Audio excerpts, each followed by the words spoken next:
నమస్తే రమ్మ గారు. నమస్తే జయ. ఏదైనా మంచి కథ చెప్తారండి? న్యాయబుద్ధి కలవాడి కథ చెప్తా. న్యాయబుద్ధి కలవాడా? ఆ!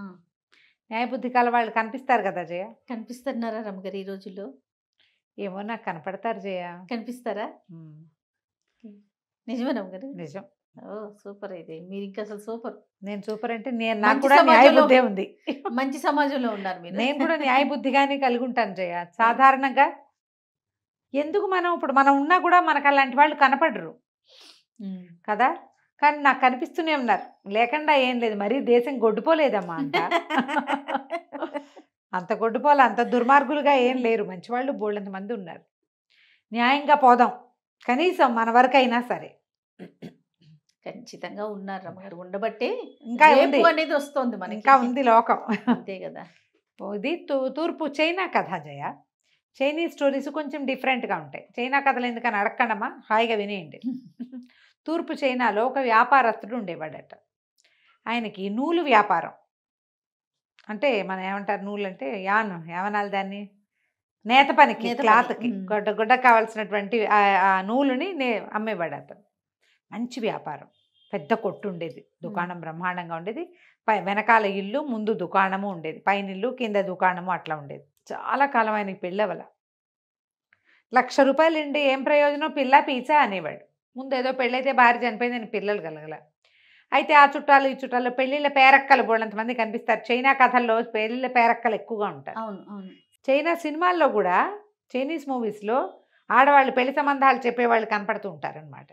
ఈ పేరక్కలు ఏమన్నారు, పెళ్లి చేసుకుంటానంటే చెప్పు, నువ్వు చేసుకుంటానని చెప్పు అంటే ఎవరో ఒకళ్ళు చేసుకుంటానన్నాడు. వీళ్ళు ఏం చేశారు, చుట్టుపక్కల ఊళ్ళలో పేద పిల్లని ఒకదాన్ని పట్టుకొచ్చారు. పట్టుకొచ్చి పెళ్ళికొడుకు కోటీశ్వరుడు, 40 ఏళ్ళు ఉంటాయని చెప్పారు. పిల్లని తెచ్చి పెళ్లి చేశారు, చిన్న పిల్లని. తీరా పిల్లకి పెళ్ళి అయ్యాక దానికి తెలిసింది వీళ్ళకి డబ్బులు ఉన్నాయి కానీ ఈయన చాలా ముసలివాడు, ఓ 60 ఏళ్ళు దాటినవాడు. ఇంకేం చేస్తుంది, పోనీలే తినడానికి తిరగడానికి హాయిగా ఇల్లు బాకిలి అన్నీ ఉన్నాయి కదా అని సర్దుకు ఊరుకుంది చిన్నపిల్ల. అయితే దానికి కళ్ళు కొంచెం పెద్దవి, అటు ఇటు చూస్తూ ఉంటుంది అనమాట. అయితే ఏమైందట, ఒకనాడు ఆయన ఏదో బయటికి వెళ్ళాడు, ఊరు వెళ్తే పని మనిషి, ఇంట్లో పని లేదు, మగవాళ్ళు లేకపోతే పనులుండవు, వంటలు అవి తక్కువ చేస్తారు. అవును. వాళ్ళ కోసం వచ్చేవాళ్ళు, వాళ్ళకి వీళ్ళకి టీలు కాఫీలు పెట్టడాలు హడావిడి ఉంటుంది. అసలు వాడు లేకపోతే ఎవరు రారు ఇంటికి, వాళ్ళకి వంట లేదు. వీళ్ళిద్దరు పని మనిషి ఆవిడ తేలిగ్గా ఏదో చేస్తూ తిన్నారు. ఎంతసేపు అని ఇంట్లో ఉంటామమ్మా, పదండి బయటికి పోతాం అని తీసుకొచ్చింది. బయటికి వెళ్ళొచ్చు అంటే ఏం పర్వాలేదు, చక్కగా మంచి బట్టలు కట్టుకొని మేలు మూసుకేసుకొని వెళ్దాం మనం అని చెప్పి బయటికి తీసుకొచ్చింది. పైనుంచి కిందకి దిగొస్తే కింద దుకాణం ఉంది. దుకాణంలో 2 కుర్రాళ్ళు ఉన్నారు. ఒక పాత గుమాస్తా, ముసలి గుమాస్తా, ఒక పడుచు గుమాస్తా. వాళ్ళిద్దరిని పలకరించింది. యజమానురాలని నమస్కారాలు చేశారు, యజమానురాలకి దండాలు పెట్టారు, కొత్త యజమానురాలకి. అక్కడి నుంచి ఆవిడ, మీకు అన్నీ సాగుతున్నాయా, బాగా కుదురుతుందా, పని బాగుందా, మనకు వ్యాపారం బాగుందా, మీకు డబ్బులు సరిపడా వస్తాయా, పండగలకి డబ్బులు ఇస్తున్నారా అని కనుక్కొని పైకి వెళ్ళి ఏం చేసింది, చెరుకో బహుమానం, చెరుకో కాస్త చిన్న మూట డబ్బులు పెట్టుకొచ్చింది. పెద్ద గుమాస్తాకి ఒక 10 కాయిన్లు, చిన్న గుమాస్తాకి ఒక 10 కాయిన్లు ఇచ్చేసరికి సరే కాయిన్లు చూసుకున్నారు. ఒకళ్ళ కాయిన్లు ఒకళ్ళు చూడాల. యజమానురాలు బీదిలోకి వెళ్ళిపోయింది పని మనిషిని తీసుకుని. తర్వాత చిన్న గుమాస్తా చూసుకున్నాడు. ఈ అమ్మాయి ఒక తేడా చేసింది. పెద్ద గుమాస్తాకి 10 వెండి కాసులు ఇచ్చి, చిన్న గుమాస్తాకి 10 బంగారు కాసులు ఇచ్చింది.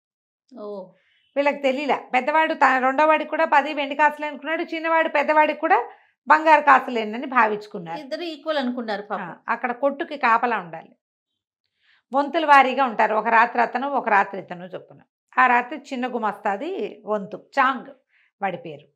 చాంగ్ రాత్రికి పడుకుంటే, అది పడుకునే టైంకి పని మనిషి వచ్చి తలుపు కొట్టేసరికల్లా మరి ఏమిటి అంటే, పని మనిషి వచ్చి, నువ్వేమిటి రెస్ట్ తీసుకుంటున్నావా, ఇంటికి వెళ్తున్నావా, అదా ఇదా అని అడిగితే ఈ టైంలో ఎందుకు వచ్చావు, నీకు ఇక్కడ ఏం పని అన్నాడు.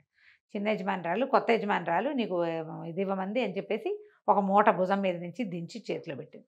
బట్టలు ఉన్నాయి మీ అమ్మకి నీకు ఇద్దరికి. అసలు సంగతి మర్చిపోయానని బట్టలు చాటించి ఒక వీసే బరువున్న వెండి ముద్దని చేతిలో పెట్టింది, నీకు బహుమతి ఇవ్వమన్నారని. వీడు తెల్లబోయాడు. రాత్రే నిన్న సాయంత్రమే ఈవిడ సాయంకాలము 10 కాసులు ఇచ్చింది, బంగారు కాసులు. ఈ అర్ధరాత్రి పూట ఈ బంగారం, ఈ వెండి సామాను, ఇవి బట్టలు పంపించడంలో ఆవిడ ఉద్దేశం ఏమిటో ఇతనికి అర్థం కాలే. పొద్దున్నే లేచి దుకాణం తాళం తీసి ఈ సామాన్లు మోసుకుని ఇంటికి తీసుకుపోయాడు. వాళ్ళ అమ్మకి చూపించాడు. అమ్మ మాట చాలా వింటాడు చాంగ్. వాళ్ళ నాన్న కూడా నూలు వ్యాపారం చేసేవాడు. ఆయన చనిపోయేసరికల్లా ఈ పిల్లాడికి వ్యాపారపు దక్షత లేక ఈయన దగ్గర చేరాడు, ఈ వ్యాపారస్తుడి దగ్గర. వాళ్ళ అమ్మ ఇవన్నీ చూసి, ఏమిట్రా ఇవన్నీ ఎవరిచ్చారురా నీకు, వెండి బంగారాలు ఇవ్వటం ఏమిట్రా పనివాడికి, ఈ బట్టలేమిటి ఇంత మూట, ఓ వస్త్రం ఇస్తారు, నీకు అరడజన్ జతలు నాకు అరడజన్ జతలు ఇప్పించింది ఏమిటి, ఎందుకు ఇచ్చింది, ఎంత వయసురా ఆవిడికి, చాలా చిన్నదమ్మా, వెళ్ళొద్దు నువ్వు అక్కడికి, ఇదేదో ట్రాప్, నువ్వు చాలా ఇబ్బందుల్లో పడతావు నాయన, నమ్మక ద్రోహం అయిపోతుంది, ఈ ఆడపిల్లల్ని నమ్మకూడదు, నువ్వు మాత్రం వెళ్ళడానికి వీల్లేదంట. పనికి వెళ్ళలా వీడు. మధ్యాహ్నానికి పెద్దగా మస్తా కేకేశాడు, ఏమమ్మా ఏడి మీ పిల్లవాడంటే, మా వాడికి విపరీతంగా జలుబు చేసింది, లేచేలాగా లేడు, చాలా జ్వరంగా కూడా ఉంది, ఇప్పుడు పంపనంది. రోజు కబుర్లు వచ్చేవి, ఏదో ఒకటి చెప్పేది కానీ వెళ్ళనిచ్చేది కాదు, నువ్వు వెళ్ళొద్దు అంతే. వెళ్ళకుండా ఊరుకున్నాక క్రమంగా రోజులు గడిచినాయి. వాళ్ళు మొదటంతా 10 రోజులు కబురు చేశారు, పని మనిషి కూడా వచ్చేది, జ్వరం అని కాళ్ళ నొప్పులన్నీ వాడిని చూస్తే నీకు అంటుకుంటుందని వీళ్ళమ్మ కుర్రాన్ని ఎవరికంటా పండించేది కాదు, వాడు ఇంట్లోనే ఉండేవాడు. ఆవిడిచ్చిన 10 రూపాయలు ఖర్చు అయిపోయినాయి, వెండి ఖర్చు అయిపోయింది. ఎన్నాళ్ళు వస్తుంది తిండి కూర్చుంటుంటే. సరే డబ్బులన్నీ అయిపోయాక ఏం చేయాలని ఆలోచించి, సరే వాళ్ళ అమ్మ అంది, నాయన నీ యజమాని సంగతి వదిలేసి నువ్వు అవేం చెయ్యొద్దు, మరి మీ నాన్న కూడా నూలు కుంకము అమ్మటం అని రాస్తారు ఆ కథలో. కుంకం అంటే బహుశా రంగు, కలర్స్. ఆ యజమాని దగ్గర పనిచేసేవాడు కదా ఒక ముసలాయన దగ్గర, అక్కడ కూడా నూలు రంగులే అమ్మేవాళ్ళు. మీ నాన్న అదే చేశాడు, ఒక నూలు తట్ట నేను సంపాదించి పెడతా, చుట్టుపక్కల సంబంధించిన రంగులు, డైస్, కలర్ డైస్, డై చేసే రంగులు, నువ్వు కూడా అవే అమ్ము, ఎంత కొంచెం వస్తే అంత కొంచెం వస్తుందిరా, ఖర్చులు తేలిక గడుపుకుందాము, మన దగ్గర నూలు తట్టు ఉంది, నేను నూలు సంపాదించుకొస్తానని చుట్టుపక్కల ఎవరో స్నేహితులతో మాట్లాడుకునే ఆవిడ అనామతగా కొంచెం నూలు ఇచ్చి పిల్లాడు వెళ్ళి అమ్ముకొచ్చి మధ్యలో ఉండి డబ్బులు తీసుకునేలాగా ఏర్పరిచింది. ఓ రంగులు కావడి, ఓ నూలు తట్టా పుచ్చుకుని తిరిగేవాడు. అయితే కొద్ది రోజులు పర్వాలే, వాళ్ళ స్థితి గడిచి వాళ్ళు పేదగా ఉండటానికి పొదుపుగా ఉండటానికి అలవాటు పడ్డవాళ్ళు. ఇల్లు మాత్రం సొంత ఇల్లు బాగుండేది. అయితే ఒకసారి ఏమైంది, దీపావళి పండుగ వచ్చింది. దీపావళి పండగలో రాజుగారి మందిరం దగ్గర పెద్ద పెద్ద దీపాలు పెడతారు. అయితే వాళ్ళ అమ్మంది, నువ్వురే ఆ దీపాల దగ్గరికి అక్కడికి ఇక్కడికి వెళ్ళవాక, ఒకవేళ వెళ్తే స్నేహితుడిని తోడు తీసుకెళ్ళాలి, ఒంటరిగా నువ్వు వెళ్ళకూడదు, వెళ్ళకు, ఒంటరిగా రోడ్ల మీద పడి తిరగద్దు, ఎక్కడ ఏం ఇబ్బంది వస్తుందో అని. అయితే ఓ స్నేహితుడిని పుచ్చుకొని తిరగడం మొదలుపెట్టాడు.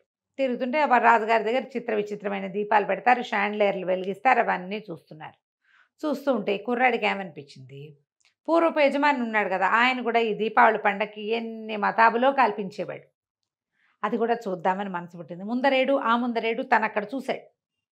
అటు వెళ్ళేసరికల్లా ఆ ఇంటికి వెళ్తే ఆ ఇల్లు మూతబడి ఉంది, జప్తు చేయబడిందని రాసింది కాగితం, బయట ఇదేసి సీలేసి లక్షలు వేయబడింది.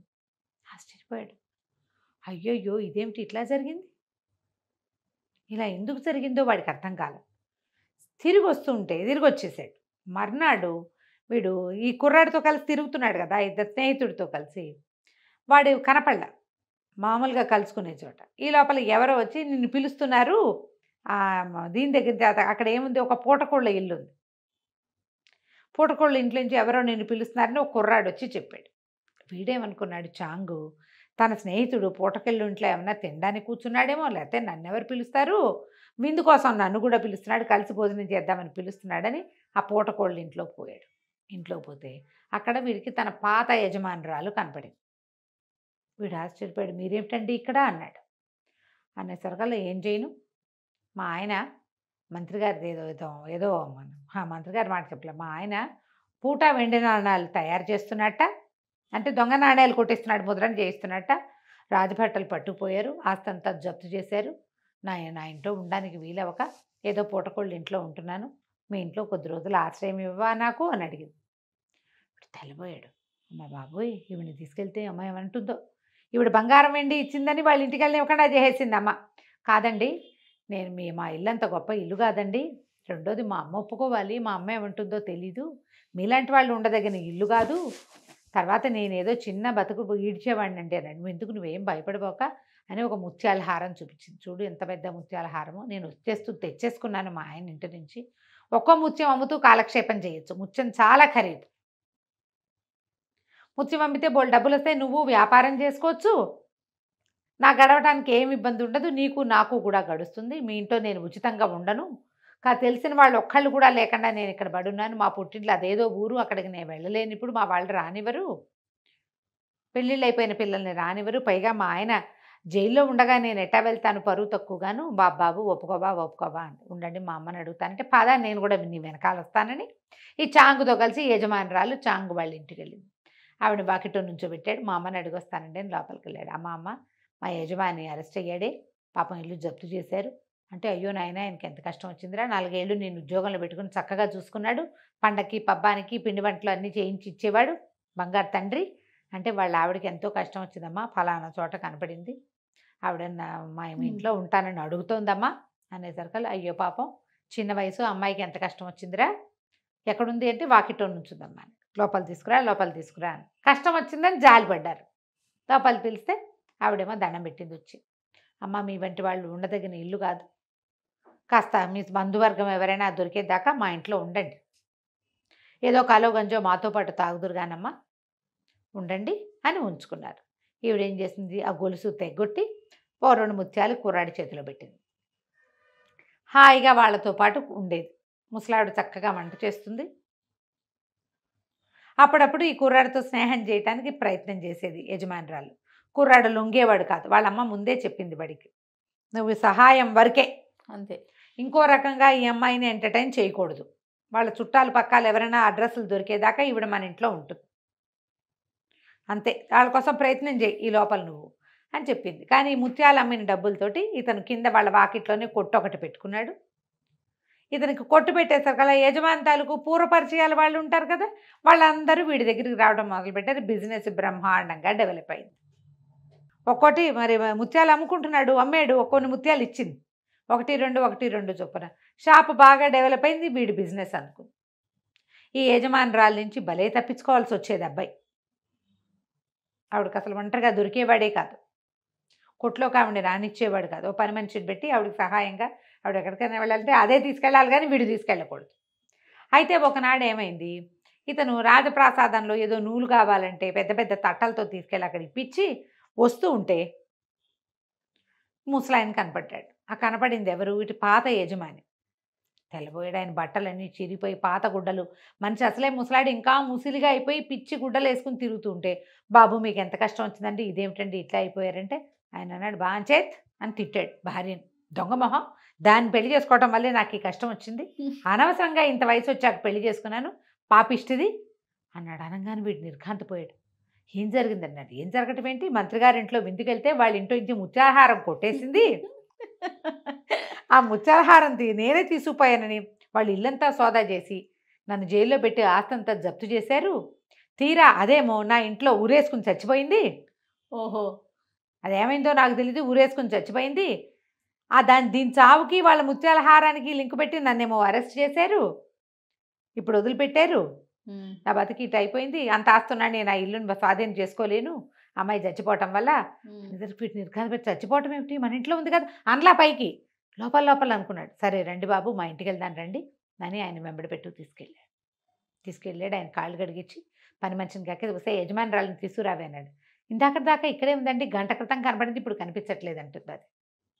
యజమానురాలు దయ్యం ఈ కుర్రాడు వెనకాల పడింది. అమ్మో, అయితే చచ్చిపోవటం నిజమే, చచ్చిపోయింది అది. చచ్చిపోయి ఆ ముత్యాల హారం పుచ్చుకుని వీడి దగ్గరకు వచ్చింది. ఓకే, బాగుంది.